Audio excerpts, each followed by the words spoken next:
the menstrual cycle, for example, in reproductive age women, which really leads into the whole PCOS thing, is really a vital sign of female health. In fact, the American College of OB-GYN now actually says that officially. The Oh, menstrual good. cycle is a vital sign. Now, that said, the typical, I mean, I'm so embarrassed to actually say this, but it is true. The typical OB-GYN doesn't even think about that, even though that is the directive. So when a female comes in with any problem with her menstrual cycle, whether it's irregular, extreme pain, or Mhm. bleeding, PMS, they just put them immediately on birth control pills.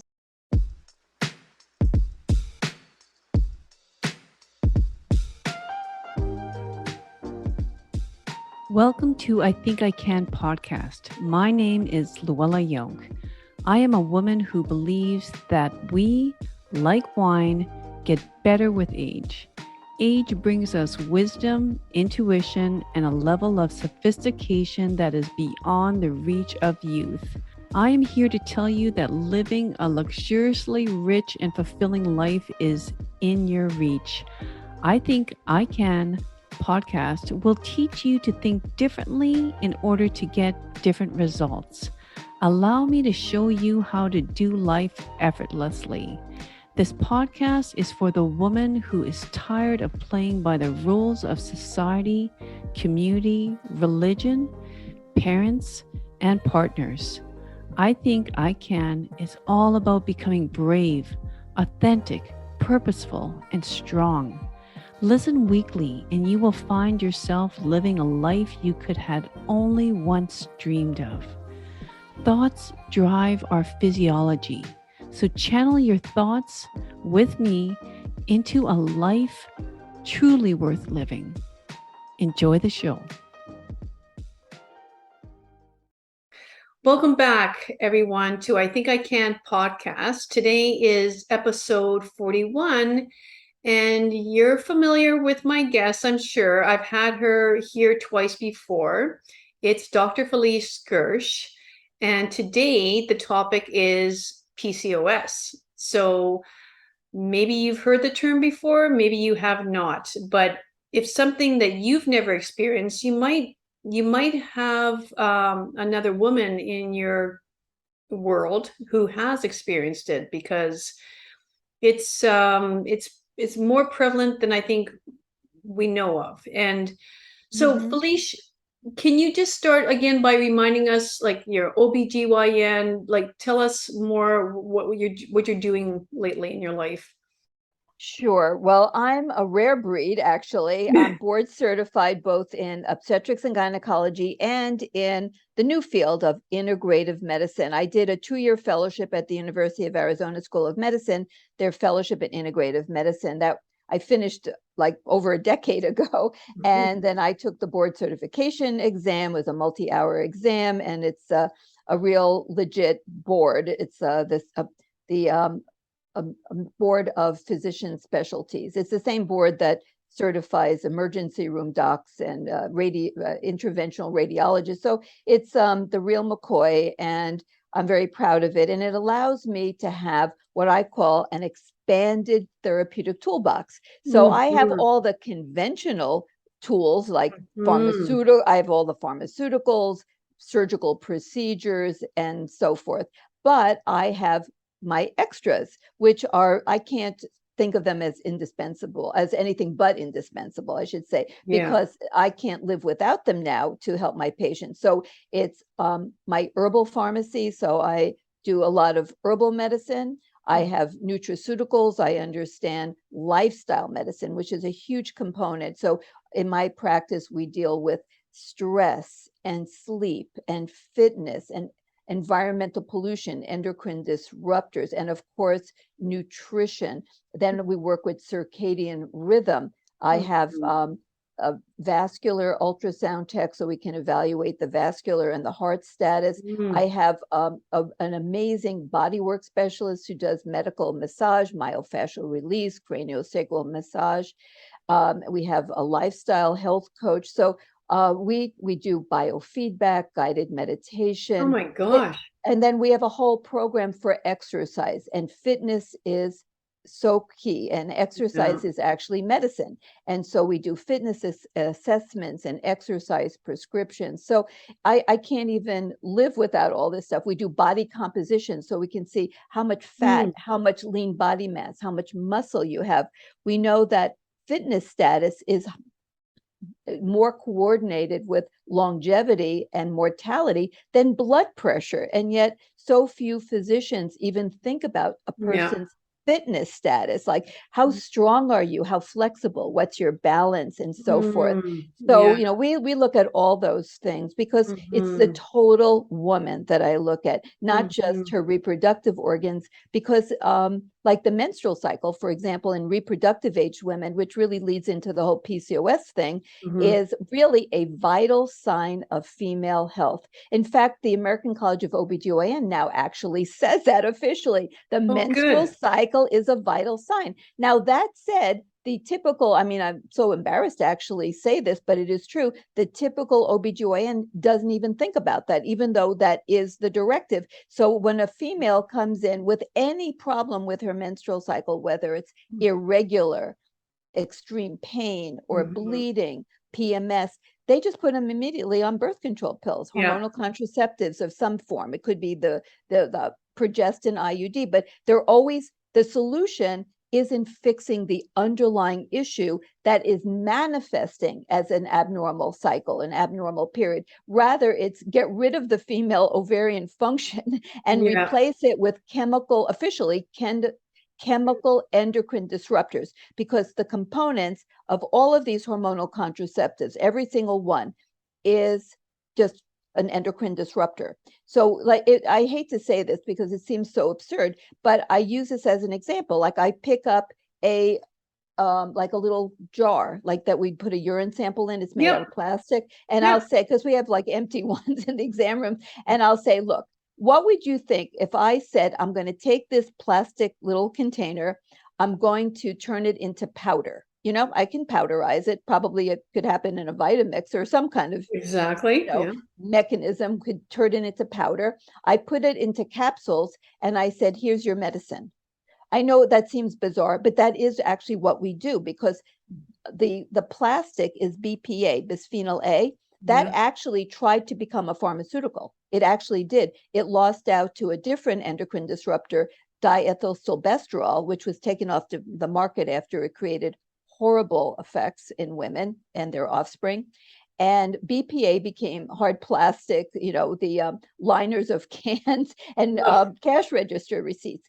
But really and truly, these are endocrine disruptors. So it's very sad state. And women with PCOS get the brunt of it, because the conventional treatment is to take this condition, which we'll talk about, and simply stick them on birth control pills and Yep. sometimes some other pharmaceuticals. And it's really sad, and that hasn't really changed in decades. Mhm. That's just been the mode of therapy, and that's what I'm trying to change. So the first Yeah. step in any problem solving is define the problem. If you don't understand the problem, you're probably not going to solve it. Just like if you don't know where you're going, you probably won't get there, right? So Right. first we have to understand what PCOS is, polycystic ovary syndrome, and then we have to come up with rational ways of dealing with it, not let's just get rid of the ovarian function. To me, it's like saying, oh, you have bugs in your house, you have termites, you have mold. So the solution is blow up the house. Yeah. I mean, maybe there's a better solution than blow up the house. So your ovaries aren't working right. So the solution is essentially like blow them up, get rid of them through, not through physical means, although sometimes they do that. They do surgery, right? And then just get Yeah. rid of them.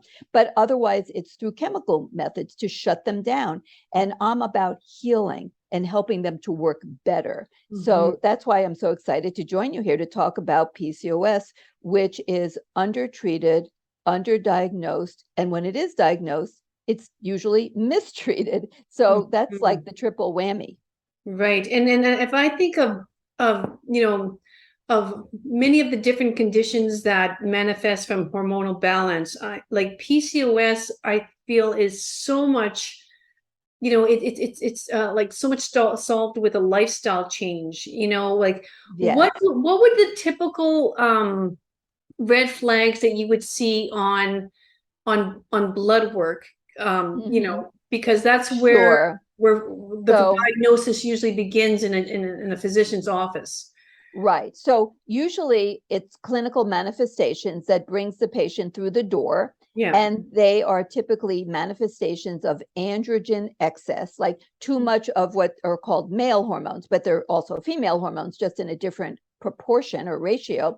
So they will often have hair thinning, what we call androgenic alopecia, often very recalcitrant, difficult to treat, cystic, or what they call hormonal acne in the lower part of the face and jaw, and Mhm. off on the lower cheeks. And they will also have hirsutism, like extreme amounts of hair, for a Yeah. female, so they actually often have to shave. They do laser hair reduction and so on, because they actually get, hair like a mustache and like a little beard. And they often have excessive hair around the pubic area going onto their thighs, and like leg hair and arm hair. And in the more extreme cases, which is often involved with adrenal androgens, they'll have chest hair or back hair or abdominal hair, and those really need to be evaluated even more in depth. So it's really important to know that, and then we get into lab work, is that PCOS is in its essence a diagnosis of exclusion. You do have to rule out other conditions like tumors of the ovary or the adrenal that may be producing excessive amounts of these male type hormones, androgens, testosterone, DHEAS. Mhm. And you have to look for and rule out acquired or late onset adrenal hyperplasia, where the adrenal gland develops an enzyme problem that it doesn't properly make cortisol, and it diverts down into the androgen production. Mhm. So that you need to know what you're doing, and that's why it's Mhm. sort of a self-diagnosis up to a point. So you always Mhm. need to rule out all these other things, Mhm. and that requires a medical professional, of course, to rule out those other things, which require lab testing and sometimes imaging. So we have Okay. to do all of that workup. And then the other thing that women will walk in the door with is some kind of period problem, usually very sporadic periods, but sometimes it could be that they just don't stop bleeding, because it's all a hormonal imbalance problem. So they could go every other month, they could go months without a period, even 2 years without a period, as I did. And they could also have like long-term, 2 weeks straight of bleeding. So some kind of menstrual dysfunction, irregular periods of some sort. And then if you do ultrasounds of their ovaries, many will have this sort of signature finding of tiny little cysts that are all around the circumference, so the rim of the ovary, called the cortex. And that is now understood, but we didn't know long ago what that was, due to. So women, by definition, and this by a committee of doctors, you need to have two of those three things: Okay. elevated androgens or clinical manifestations, irregular cycles, and PCOS ovaries on ultrasound, any two of the three. So But once, can I ask though, like, I mean, sure. if they're on birth control, I mean, we don't know what their Oh, cycle is. oh, no. So women on birth control pills will not be able to be diagnosed. That No. is correct. And that's actually a very good point, because this is what's happening, like in gigantic numbers. Mm. Young girls like 13, 14 are put on birth control pills. In fact, the American Dermatological Society, they say it's okay to start birth control pills if a girl is just 1 year out from her first period, which is nonsense, because she's not fully developed yet, and this is really a problem, because she needs to have human hormones. Birth control pills are not natural human hormones. They're Oh. not in the proper rhythm, and it will stunt a lot of development that's going on in a young girl. It's Mhm. crazy, but they'll do it. And this happens all the time. It could be because their first couple of periods were irregular. You can't even judge anything in the first year or two after the periods start, and they're so No. young. But No. they'll have irregular periods, which is so common. It's like they're just baby ovaries getting going, and they'll have, Yeah. or they'll have heavy periods, or they'll have some cramps, and they're doing Mm. sports or dance or something, and they don't want to have a period. So they Yeah. go right to the gynecologist, and they put them immediately on birth control pills, and they're just a year or so out from even starting having their periods. And then they stay on them into their early and mid 30s continuously. And like, where's the data to show that that's reasonable, rational, to have no human hormones for basically the entire reproductive lifespan, the most important years of developing bone and tissues and ligaments and so on? It's like, and the brain isn't even fully developed until you're 26. And there are real estrogen receptors for estradiol all over the different aspects of the brain. And then when they go off the birth control pills, because now they're like 33, they got married, they want to take a break for like their career progress and have a baby. Yeah. They explode with PCOS symptoms, explode. And God. then the doctor says, well, you're on birth control pills, so it hid the symptoms. Okay, and now it's manifesting. But we can't even say that, because we don't even know if they were even destined to have PCOS, because they never even had a chance to do anything. They were too young to make any kind of a call on that in that respect. But what I am convinced of, although there's no data, there's no proof, but I have a lot of observation in my practice, is that when women are on birth control pills for many years continuously, and then they go off of it, they explode with a PCOS presentation, because their hormone production systems in their ovaries and their hormone receptors have been so like dusty. They're like collecting, like dust webs, and they haven't been used in so long that they become truly malfunctional. That you actually, like, that expression, use it or lose it. Yeah. Well, we know that's true for joints. If you don't like move your joints and move everything, that they don't work right. We know if you don't use your brain, that's what they talk about, to have optimal brain function, you actually need to use it. Like, don't stare like mindless at a TV screen. That's not useful. Yeah. So we know that you need to use all aspects of your body for them to work well. And we know that after menopause, if women go a decade or more without any hormones, like they didn't have hormone replacement therapy in menopause, that their hormone receptors become malfunctional. So I think this is what's happening to these young women, because they don't have proper hormone receptor function, because they don't have the right hormone getting into the receptors. They're not making estrogen. They just barely got their ovaries going, and then they shut them down for all that time, and then they don't work properly. They literally don't work properly. And I think this is what we call iatrogenic. In other words, doctor induced. I think we're creating the problem, and then we blame it on the patient, or we blame it on luck. Me, I just like, we'll go back to you describing PCOS and how it's found clinically, how it's diagnosed clinically, and then I mentioned about the birth control.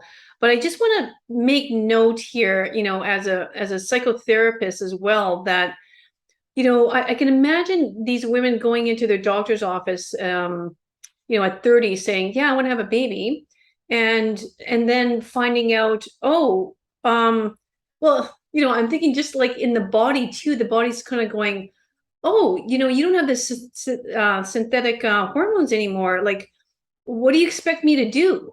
Exactly. Like, so that needs to start up. But then I think, like so many women, it sort of go to a like kind of some guilt. Here they have their partner saying, hey, yeah, let's have babies. And then you find out, oh no, you know what? You took birth control all these years.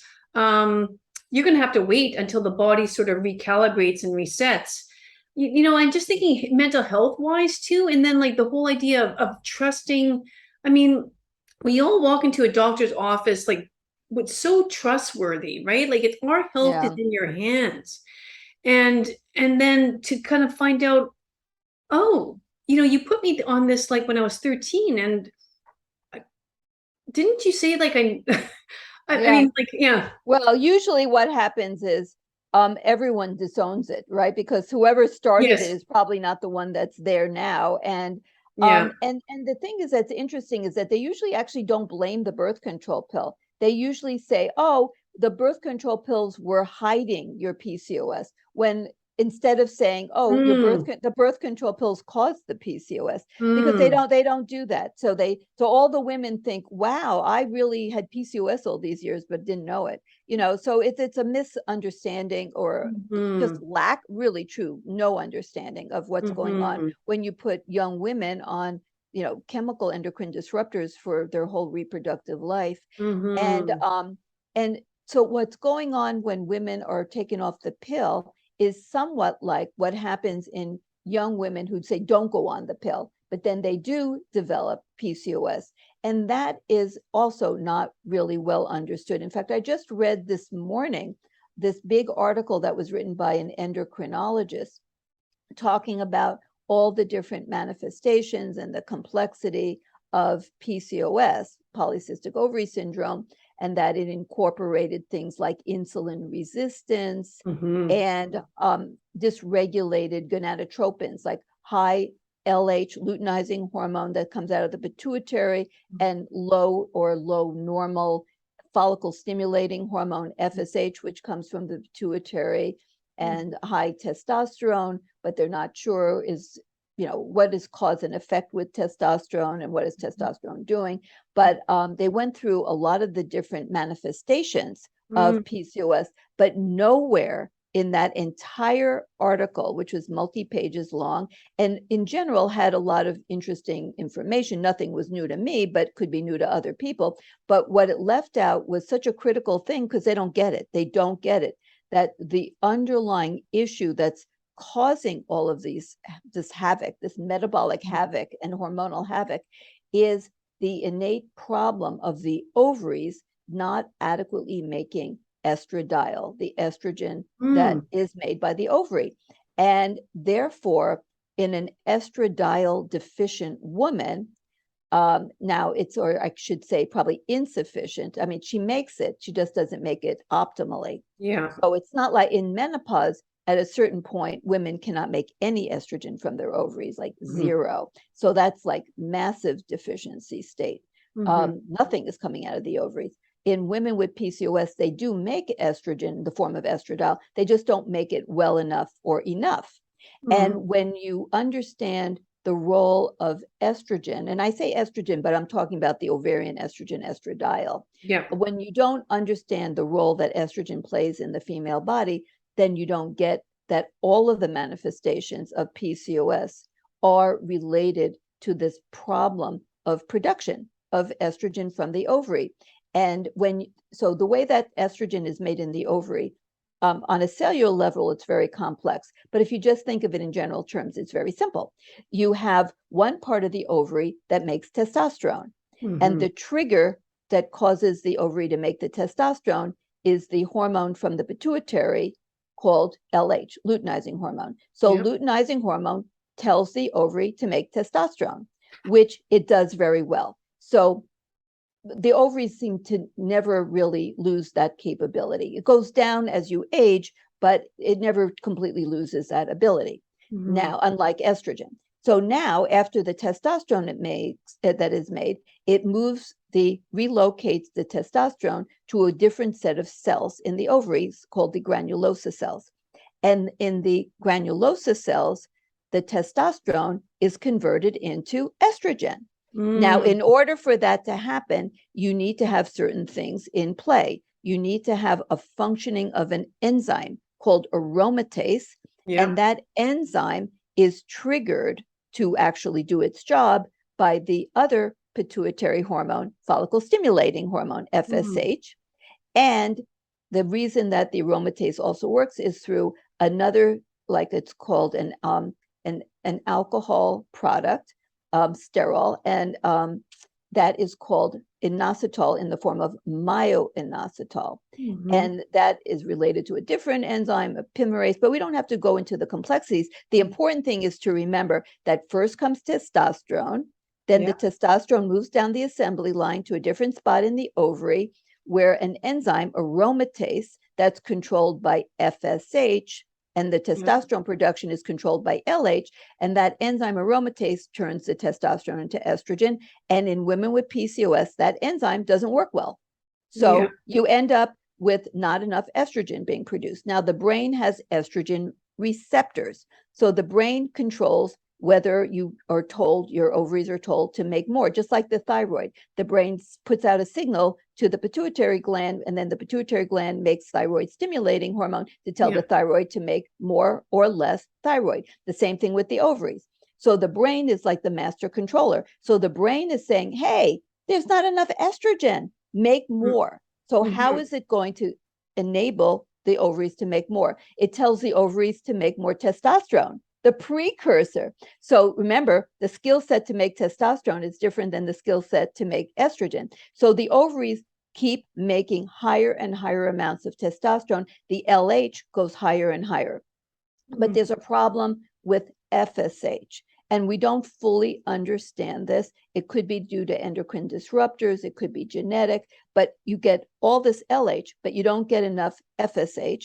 And so the enzyme aromatase isn't working well. And there may be something also intrinsic with the enzyme. But the bottom line is you end up with an overproduction of testosterone and an underproduction of estrogen. And there you have it.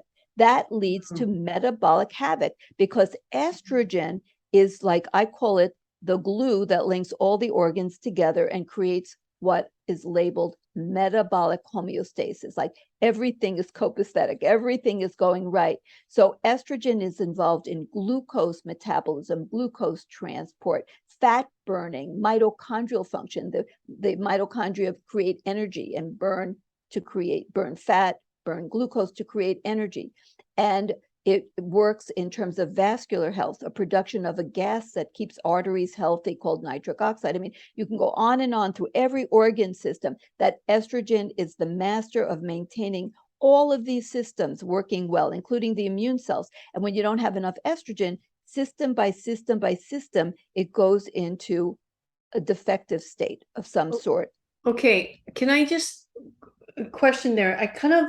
So is it the pituitary? Not that it's, I know that we don't have to go into details, but the pituitary gland is what signals the FSH? Is it Yes. that's what, okay, okay. So the pituitary gland is a gland. It's an endocrine gland. So it makes a whole variety of hormones. And we used to, like back in the day when I was in medical school, we called the pituitary gland the master gland. Now, it turns out that we didn't know that half the organs in the body are making hormones, which we didn't understand at the time. But the pituitary gland, under the control of the brain and the portion of the brain called the hypothalamus of the brain, the pituitary gland controls the production of hormones coming out of the adrenal gland, the thyroid gland in men, the testes, and in women, the ovaries.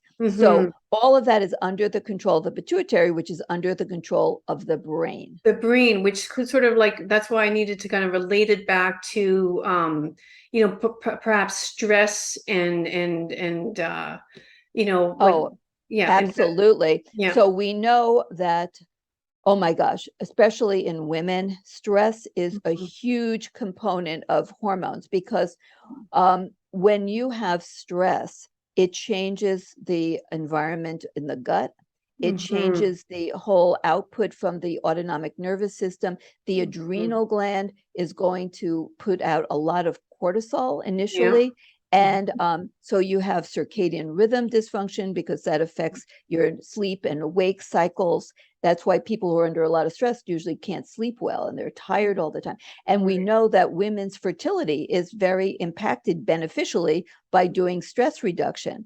And it's also impacted negatively by having high stress. And unfortunately, it's like insult to injury, everything with PCOS. Women with PCOS have much higher levels of anxiety, depression, and stress.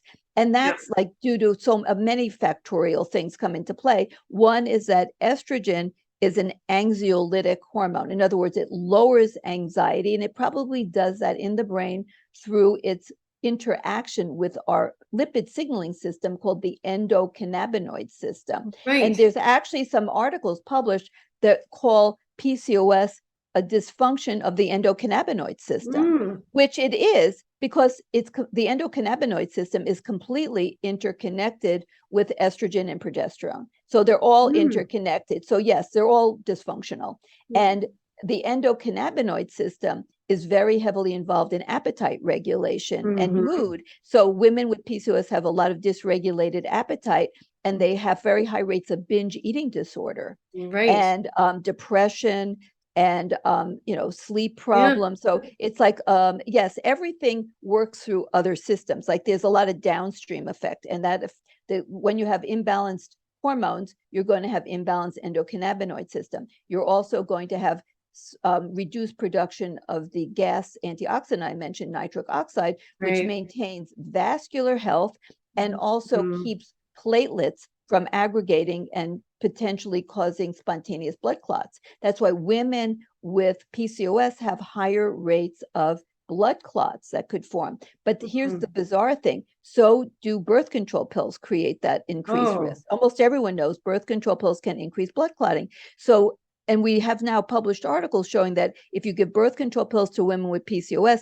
you're actually synergistically augmenting the risk of blood clots. So you're increasing the risk, which seems insane. How can you take someone who already has an elevated risk and give them a pharmaceutical that increases it even more? Like we don't give women who are older, like well into their 30s, we don't, and they're smokers, we don't give them birth control pills. We would never give birth control pills to like a 55, 56-year-old woman. We wouldn't give birth control pills to a woman who just had a heart attack or a stroke. So why were we giving them to women with PCOS when they already have increased risk for all of those things, including diabetes? And it's just crazy. It's not the solution.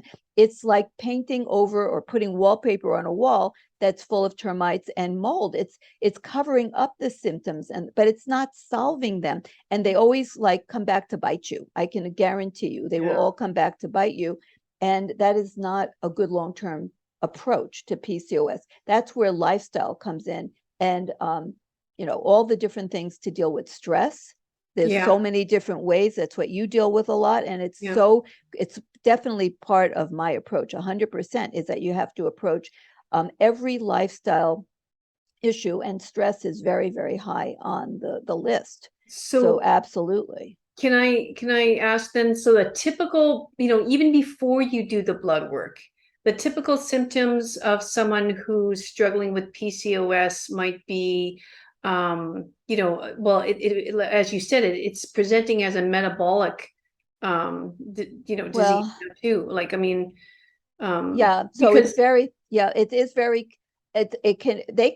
women with PCOS can initially present to a GI doctor, a gastroenterologist, because they have irritable bowel. They could go, many of them do, they go to a dermatologist because they have excessive facial hair, really stubborn acne, hair loss. They can go to the gynecologist because they have missing or just very irregular periods. They might go to the fertility specialist because they can't get pregnant.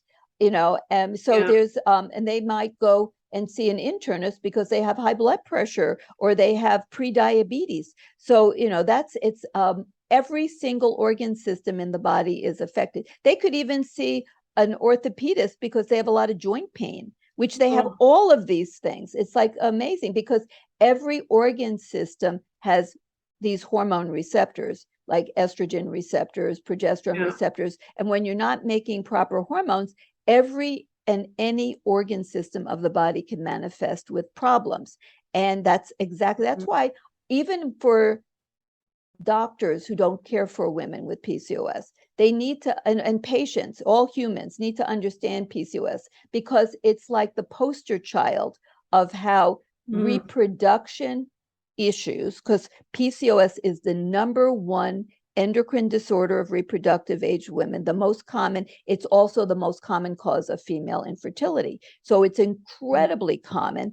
And it is, I call it the poster child where metabolic issues link up with reproduction, because the body evolved so that a woman who is pregnant or fertile, that in order to support the pregnancy, be able to get through it and have a healthy baby and a healthy mom, and then be able to nurse the baby and then do it a few times over.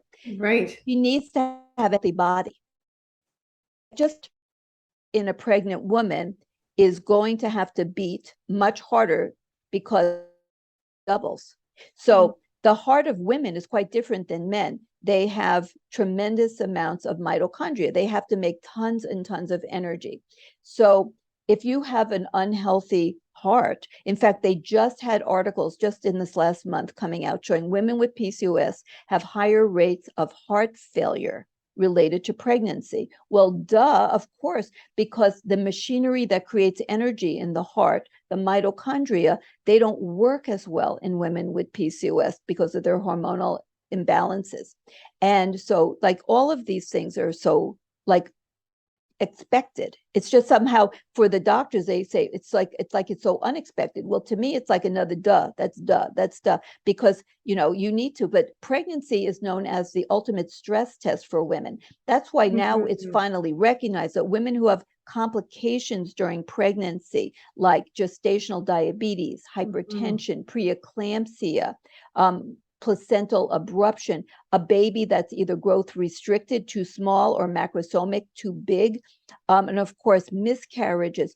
All of these are indicative of an unhealthy underlying metabolic state of the woman, and they are predictive of problems later on in her life. All these things may resolve after pregnancy is over, but they'll come back later, often around menopause. So it's like a big red flag. This woman has underlying metabolic problems. And if you stress her, like a stress test for, they put them on the treadmill and they're stressing the heart. Pregnancy is stressing all the metabolic systems of the woman. And when I call it, unfortunately, like you failed the stress test of pregnancy, you had a significant complication, you're at risk for all kinds of problems as you age. And that is often also not even asked about, like what happened, even like white doctors, internists, like what happened when you were pregnant? Did you have a premature delivery? Did you have hypertension, diabetes? Did you have miscarriages? All those things are huge signals that there's something going on. And it's really important to understand how challenging pregnancy is. And that's why everything in the female body is linked to reproduction, and every organ system is supported by adequate estrogen levels. And women with PCOS simply have insufficient estrogen, so every organ system will suffer.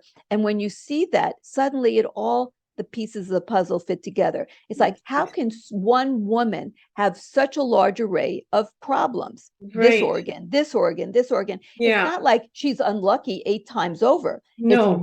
It's one problem that manifests throughout the entire body. And this is still, like, I read that article this morning by this so-called expert in endocrinology, and that whoever that it was, she didn't get it. She doesn't get what PCOS is, doesn't get it. Yeah. And then and then again, I'm thinking like from the patient side, they're sent to all probably like these specialists, like you say, endocrinologists. I mean, it's just like probably 6 or 12 months of like, circling around and not zoning into the root cause. Right. And well, there is no root cause. And in fact, in this article that just came out, in the end of the article, they talk about, well, we're learning more about PCOS, but they're really not understanding the root cause. They're just saying it manifests with this and this. They're seeing all the multitude of manifestations. But when it came to, well, what are we going to do about it? Guess what they had to offer? Nothing new. They said, well, there's birth control pills, there's bariatric. 80% of women with PCOS are obese because they can't burn fat properly. Oh, yeah. So they said you can have bariatric surgery, which is not really solving the problem. No. So, and then they said, well, you can do GLP-1 agonists. That's the new-ish. They've been around for like a decade or more, but they sort of caught on, like, after some of these drugs, these like newer branded drugs came out, semaglutide, like Ozempic and Wegovy. So what these drugs are, they're an agonist. So they're a mimic of a little hormone that's made by gut lining cells called GLP-1. That stands for glucagon-like peptide 1. That particular little hormone actually helps to activate fat burning and controls appetite. So women or men who take that drug tend to lose much more weight than they do with any other weight loss drug. And they lose, some fat.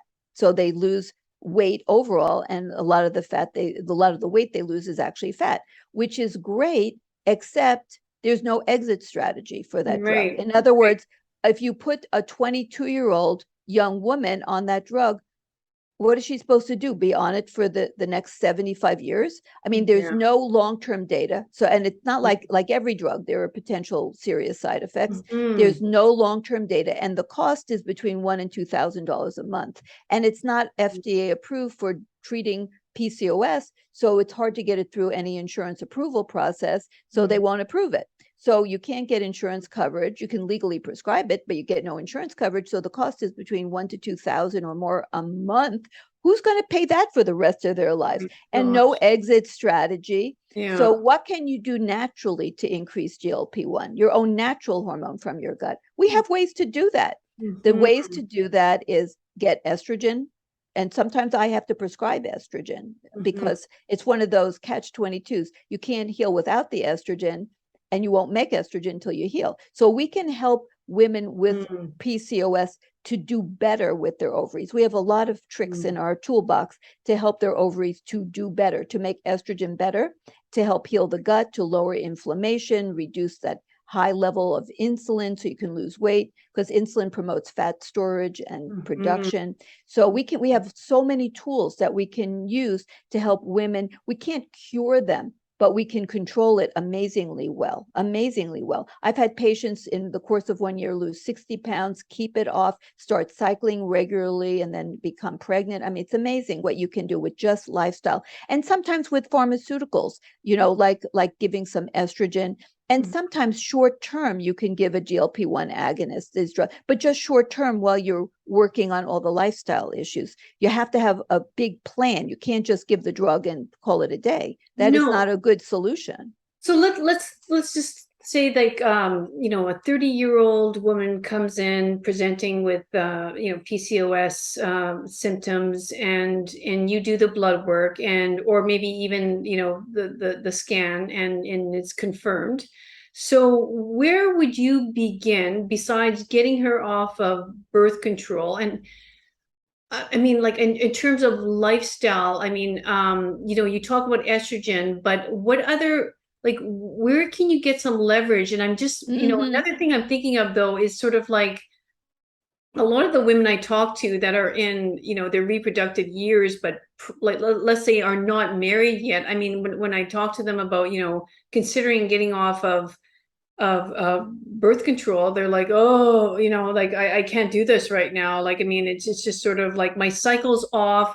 It's so unpredictable. How I can't use natural, like they're too, I guess they want to have sex, but they want to be protected. And I guess, I mean, there's condoms, but is that your first, like, is sort of having that discussion? Birth control is definitely a problem. And once again, getting back to, if you don't recognize the problem, you're not going to solve. We need to recognize that giving women endocrine disruptors to destroy the hormone effective, but a very bad idea long term. So we really need, now in terms of what exists now, there's nothing fabulous, but every woman has to decide what her priorities are in life. And if health is a priority, then you really have to think about how and when you're going to have sex and how you're going to do it.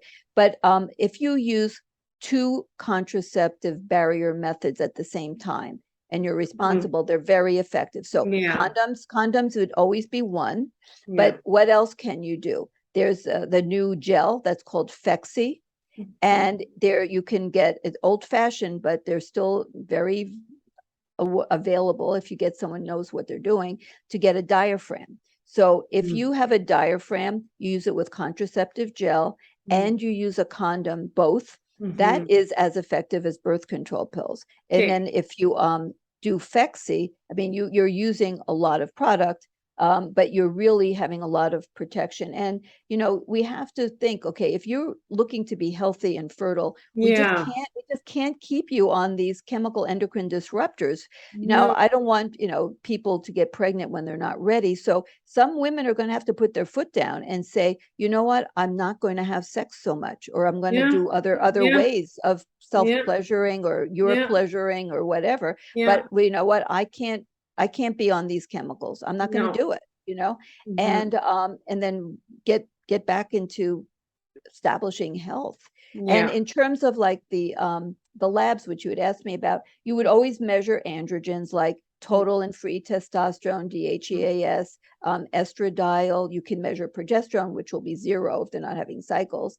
And you want to look at as well their thyroid, in-depth TSH, free T3, free T4, thyroid antibodies. Hashimoto's, which is autoimmune thyroid, is much more common in women with PCOS than the general population. Is that And yeah, is that have to do with the pituitary gland then? Is that like no, it actually has to do with a combination of with the gut and the immune system. So the immune system is regulated in large measure by estrogen, and it becomes dysregulated when you have reduced estrogen. In addition, you have the gut, which becomes, now we know, becomes abnormal in terms of its microbial population, the gut microbiome, and women with PCOS virtually always get impaired gut barrier, also known as leaky gut. And then the toxins inside the lumen, the part inside of the gut, leak out, and the immune system is overactivated in women with PCOS, and they start producing like large amounts of antibodies, which cross-react, not just attacking this bacteria or virus that's leaking out into the body, but they cross-react with our own tissues, because every single living thing on this planet comes with the same types of DNA, RNA, nucleotides. So, and it's just kind of rearranged. So the reality is that it's like sort of like friendly fire, like it, or misidentification. That the immune system is attacking like the bacteria that's leaking through, but it also cross reacts against our own tissue. In fact, every time someone has an infection, they will have some autoimmunity. But if the infection resolves, this happens universally. But that's why people who have the flu can get Bell's palsy or Guillain-Barré syndrome, because there's always a cross reaction with our own tissue. But if the infection is self-limited, the autoimmune process is self-limited. But what happens when you have perpetual leaky gut? Yeah. There's no end in sight. So it goes on and on. And in fact, that's what happens to women after menopause. That's why the rates of rheumatoid arthritis go up so dramatically after menopause, because after menopause, women also get leaky gut and have the impaired immune system as well. It's like more hyperreactive. It reacts more aggressively to things So in a bad way. Could we see this on our blood work as a low white blood cell count? Well, actually, I mean, that's interesting that you brought that up. Low white count often implies toxins and or chronic viruses, because they actually suppress the white count, whereas an acute bacterial infection will often raise the white count. So anyone who has chronically low white count, like white blood cell count, can have either a chronic infection. It could be like with a herpes virus of some sort, some kind of chronic infection, could be COVID nowadays, or it could be some kind of environmental pollutant, a toxicant that's affecting the immune system and suppressing it in that manner.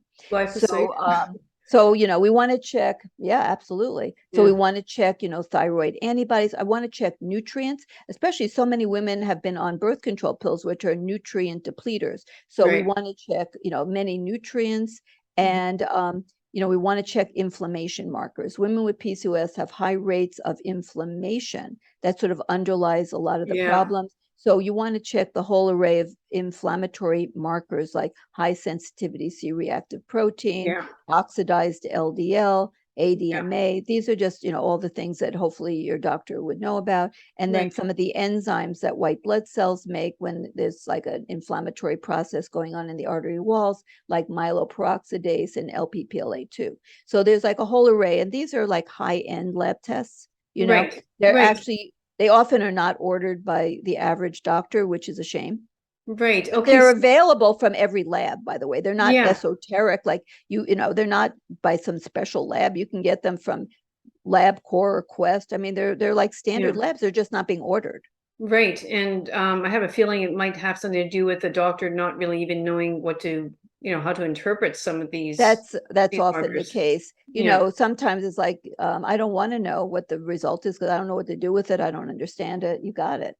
And going back to the thyroid though, why Hashimoto's is very common. Like, why not, if it's a problem with the immune system, why not some other autoimmune Well, the reason is, and also just as another side note, I mentioned nitric oxide is low. Right. Nitric oxide is very key to regulating a certain type of immune cell called T regulatory cells, sometimes Yes. known as T reg cells, that actually help the body to maintain a sense of self. Now, Mm. the reason that thyroid is the most prevalent is that the type of leaky gut that women with PCOS get, the bacteria that are abnormal, from the dysbiosis, the abnormal microbiome, the DNA, RNA of those bacteria have most similarities with our thyroid. Oh, interesting. Okay. Usually it's the thyroid peroxidase enzyme. Mm. So that's why, it's because there's the genetic similarities between the leaking in organisms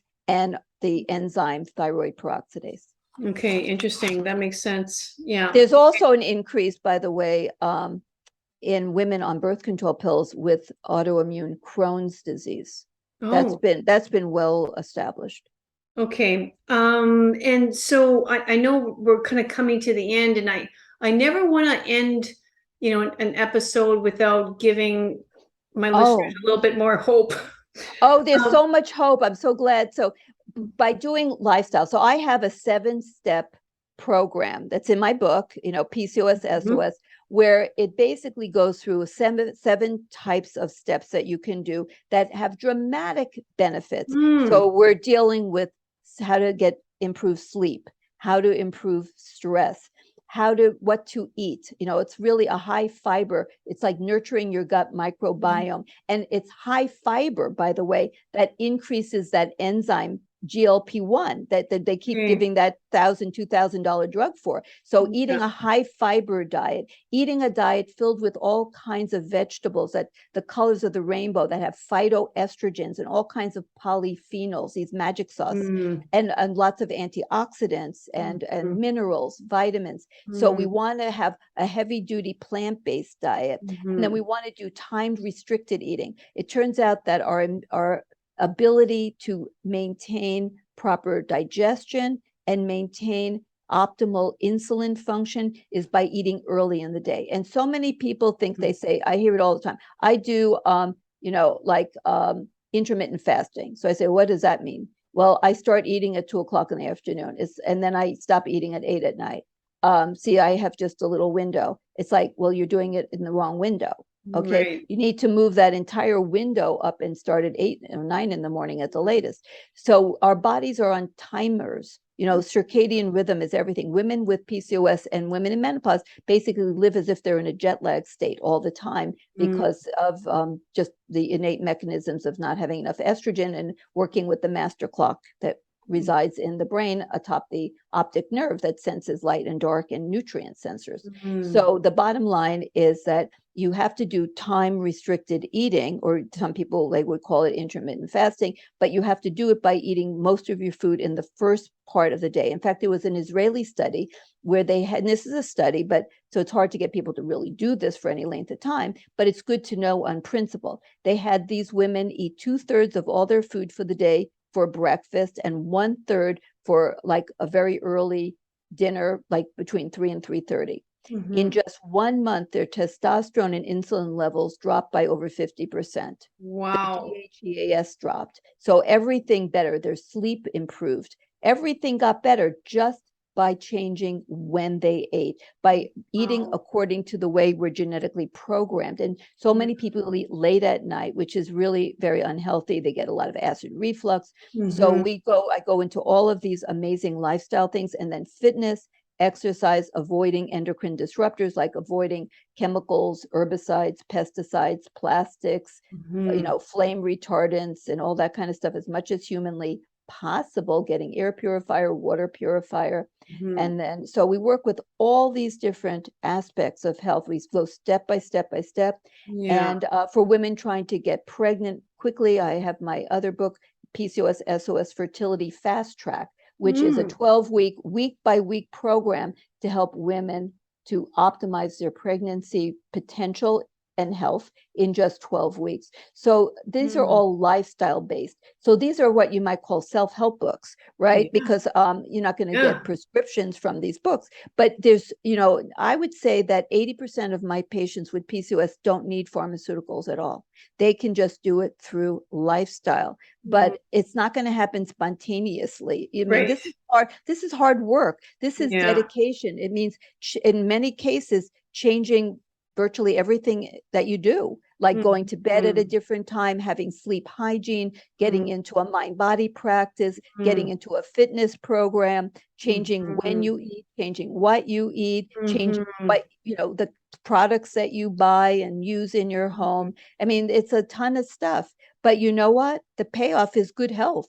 And that's everything. You know what they say, what's life without good health? It doesn't matter. You can have $1 billion, but if you live in chronic pain and you're incredibly unhealthy, you're not going to have a good life. Right. Not good. And Right. if you want to have a baby, if you want to have metabolic health, you don't want to be on 20 pharmaceuticals by the time you're 50, then you got to get on it now. And if you are already 50, it's not too late. We can get you off of most of those drugs. Right. No, thank you for that. I mean, I like, thank goodness, like it didn't look as doomy as it did No. like 5 minutes ago. But No, like, no, it's amazing what you can do. But once again, the first step in solving a problem is understanding it. That's why we had to really go into it, because you can't get someone to change all those different things if they don't know really why. well, no, and like, I think about the 25-year-old woman out there who, not only are you telling them now that they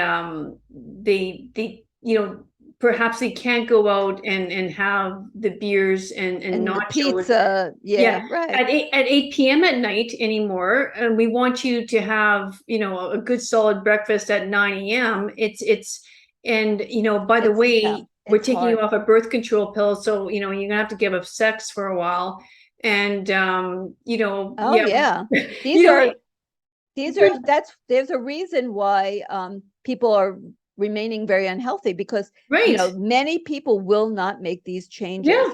So that's where motivational Yeah. people, lifestyle coaches come in, because Well, maintaining like the impetus, maintaining the drive over time. This isn't like you fix somebody in 2 weeks. This is, no, you got to figure, this is a lifetime. it's a And mindset. people who need to lose like 80 pounds and Yeah. reconstruct every functionality in their body, this is like a multi-year project. Yes. Yeah. However old they are, that's how long it took them to get to this point. We're not Right. going to reverse it. And so you need to have long-term vision, Vision. like the Yeah. long-term vision on what you can be and how healthy and happy you can be. And then it doesn't mean you can't have fun with your friends. It means that you go out and maybe you order which has kind of been in the news, the crudité, Yeah. the vegetable platter. So, you order a salad and nobody cares what you're eating. And instead No. of having the beer or the wine, you have what I do all the time. I get sparkling water, Yep. and then I have them put just a little splash of like pineapple juice in it. So it adds a little color. So, it's not clear, adds a little color, or a splash of orange juice, just a splash. So it Right. adds a little color, and it has some ice cubes, and you're holding a drink like it's a drink glass. Nobody cares what's in it. You're No. being sociable, you're happy, and nobody cares Yeah. if you're eating nachos or carrots and celery sticks. You're the Exactly. life of the party, and you're going to be happy. So no one says you have to sit in your room and you can't go out and No. socialize. This is how I try to frame it. Yeah. Pretend in your mind that you're allergic. Like if you were Yeah. allergic to peanuts, would you Right. go to a bar and start attacking the peanut bowl? No. No, because it could No. kill you. So you have to Right. think that all these things you're allergic.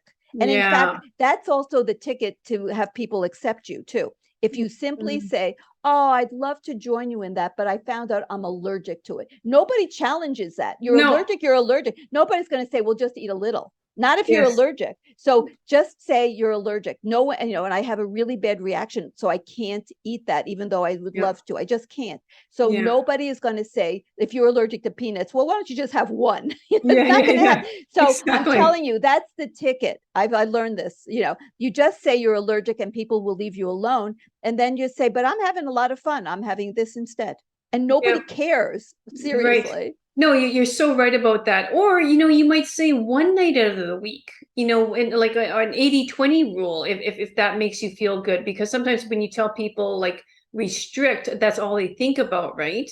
Yeah, So it's hard, like if you really care about like your acne and your gut health, yeah. you really don't want to cheat and start having dairy and gluten, Mm. but if like once in a blue moon you have a corn tortilla, I'm not gonna Right. like, Right. and No, no. especially if you make, you can, if you have it entertain at home, if you took some organic corn tortillas and Yeah. then you put them in the oven so that they're crunchy, you cut them into like little wedges, and Yeah. then you make guacamole, you make Yeah. salsa, it's all organic. You know what? Exactly.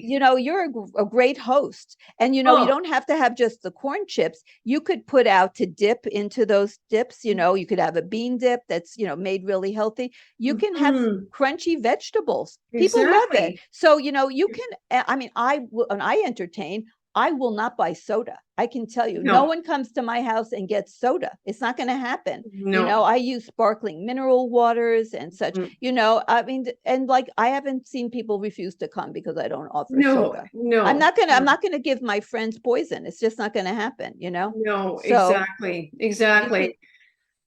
No, I think this is just so yeah. No, it's true. It's sort of like you have a conscience. Like you're not going to go, to your doctor's like yeah. your profession the next day and start like getting on your No, and we podium have and to, we have to practice what we preach, so to speak. We don't want to be uh, just full of hot air. But I yeah. really want it to everyone out there, whether they have Hmm. PCOS or not, to know that your current state of health, even if it seems a little bit dismal, it's Yeah. not too late. No. Okay. You're alive. You wouldn't be No. listening if you weren't alive. Right. So, the Right. body has amazing regenerative and rejuvenative properties. So we just Yes. have to give it what it needs. It's like, The Secret Garden, if you remember that book, maybe, if you've read it, Mhm. in it, there was a garden that was closed off behind walls and it was just left to itself. So it had overgrown with weeds. There was no one caring for it.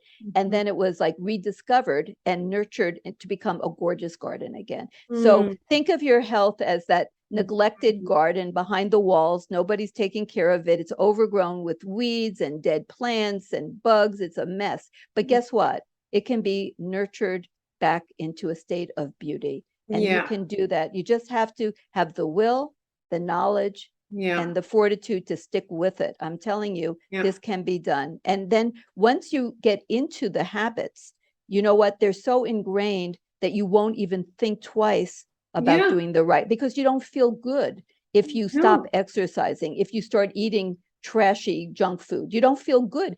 If you stay up really late at night, you're not going to feel good. So you're not going to want to do that. You know, Right. it'll like you'll be retrained to Yeah. want to do what's good for you. That's Yeah. really the reality. Yeah. So in my practice, what I have to remind people, because, as sad as this is going to sound, like sometimes when I talk about, going to a place of gratitude and, like putting your health number one, they sometimes kind of come back to me going, like they don't have enough self-love to Yeah. even, Well, and that's a whole nother story, but well, it is true. I get into great detail about people's lives, and it breaks mhm, my heart how many had really troubled, stressed, really yeah, traumatic childhoods, where yeah, they were berated, bullied, and neglected. mhm, So you have to redefine yourself. right, You're yeah, not defined by someone mm, who did bad things to you. right, That's not, you're who you say you are. yeah. You define yourself. Yeah, so you're right. Redefine yourself and knowing that it's step by step. Any step you make, Yeah, any change you right. make is you're on the right path. Right. You know where you're going, the Yeah, direction, then you actually can get there. And you yeah, can. Everyone out there can. yes. Okay, well, I think that's a perfect way to end this episode. And as usual, you're just a wealth of knowledge. And if anybody wants to find any of Dr. Gersh's work, then you can just simply type her name in Yeah, it's Google, easy. and it's And that all easy. Yeah. And all my books are easily available on Amazon. Yes, and then and if they follow you on social media anywhere, would it be Oh yeah, Instagram? on Instagram. So I have an Okay. Instagram live that I'm trying Okay. to stick with it. I took a little summer vacation, but Yes. I'm trying to stick with it every week. Perfect. Okay. Wonderful. And So, they get on my YouTube channel anyway. They all oh get yeah, yeah, yeah. they Right. ultimately get archived on my YouTube channel. Well, and people go to my YouTube channel too because you're going to see the other episodes with Felice Right. there as Right. well. Yeah. Right. So again, have a beautiful rest of your day. I'll let you get back to your patients as always, and we'll talk to you soon. Oh, fasting is the next topic. Just so you Oh, know. okay. That sounds great. Yep. Okay. All right. Take care. Bye. Bye-bye. Thanks once again for joining me on another great episode of I Think I Can podcast. If you liked it, please subscribe below so you don't miss out on any future episodes. And until next week, treat each day like it was your last, because each new day is a privilege that we shan't take for granted. Cheers and have a great week. Bye-bye.